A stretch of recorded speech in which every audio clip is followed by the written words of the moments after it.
Berketetapan dalam hubungan. Saudara, ada satu tokoh perempuan yang saya sangat kagumi bernama Ruth.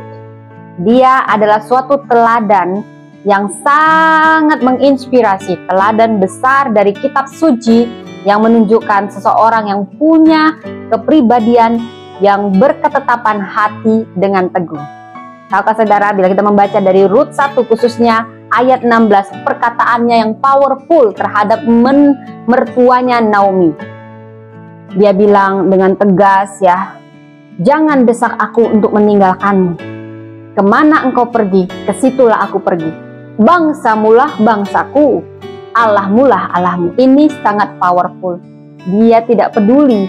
Dia percaya teguh bahwa Allahnya Naomi, Allah Israel adalah Allah yang setia. Sehingga dia bersedia meninggalkan keluarganya, bangsanya, dan menjadi pengikut Allah Israel. Saudara, di zaman sekarang ini sangat langka. Kenapa? Banyak orang yang tidak bisa berpegang teguh pada hubungan. Kenapa? Karena banyak orang takut kehilangan kendali atas hidupnya. Dia merasa hidupku nanti tidak ada lagi kebebasan jikalau berkomitmen pada suatu hubungan. Atau dia berpikir dan takut akan kekurangan. Bagaimana kalau nanti ini akan merusak keuanganku, finansialku. Biasanya kalau aku gajian, aku bisa enjoy. Tapi kalau aku menikah, harus bagi dua, harus banyak kebutuhan. Demikian. Yang ketiga, dia takut tidak mampu, saudara. Dia mungkin tidak bisa memenuhi harapan. Bagaimana ya kalau nanti yang diharapkan atau diekspektasikan tidak sesuai seperti yang saya mampu berikan. Sehingga dia tidak mau terikat atau berpegang teguh pada suatu hubungan. Ada juga penyebabnya karena dia takut kesepian, saudara. Bagaimana ya nanti kalau aku nikah tiba-tiba suamiku ini meninggalkan aku. Kan gak enak ya begitu. Atau karena dia takut disakiti, mungkin dia pernah ditinggalkan, disakiti, dan dia nggak mau mengulang kejadian yang sama, saudara. Apapun alasannya, sekarang sudah menjadi hukum pernikahan yang umum. Ini yang umum, bukan suatu kebenaran dan bukan suatu cara Tuhan. Bagaimana banyak orang sebelum menikah, bahkan sebelum tunangan, mereka testing dulu dengan hidup bersama. Sebenarnya cara yang seperti ini tidak benar. Ini orang-orang yang tidak berani berkomitmen sebenarnya. Itu sama seperti orang yang lebih suka nyewa rumah daripada punya rumah.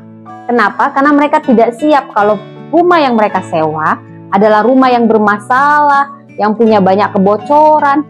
Kalau yang demikian, mereka ingin cepat-cepat meninggalkan rumah itu.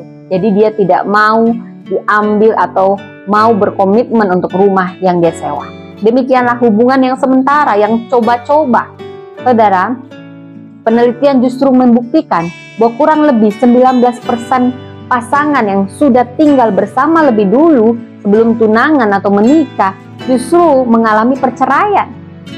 Tetapi hanya kurang lebih 10% yang mengalami perselaian tanpa ada testing-testing tinggal bersama. Jadi lebih kecil yang berkomitmen dengan yang tidak. Karena biasanya seperti orang mau beli rumah, dia lebih suka beli rumah, lebih suka berkomitmen daripada nyewa rumah. Kalau nyewa sedikit ada kebocoran dia langsung pergi. Tetapi bila dia berkomitmen dengan mau membeli rumah itu, dia sudah membuat perencanaan. Kalaupun ada yang harus saya perbaiki, saya siap membayar harga memperbaikinya dan siap berinvestasi untuk membuat dia lebih baik. Demikianlah dalam pernikahan. Jangan coba-coba, tetapi doakan lebih dahulu, pahami lebih dahulu, dan jangan pernah tinggal bersama sebelum ada ikatan bersama. Ketika dia telah menjadi pasanganmu, terimalah kekurangannya, terimalah dia apa adanya, tetapi jangan biarkan dia apa adanya. Saling mendukung, saling membangun, saling mengisi, saudara. Percayalah, pernikahan itu hanya terselamatkan ketika kita menjadikan fondasi kita adalah firman Tuhan. Banyak dan setiap penelitian membuktikan bahwa pasangan yang mengabdikan diri kepada Tuhan, ini yang akan mengalami kebahagiaan sejati dan yang abadi.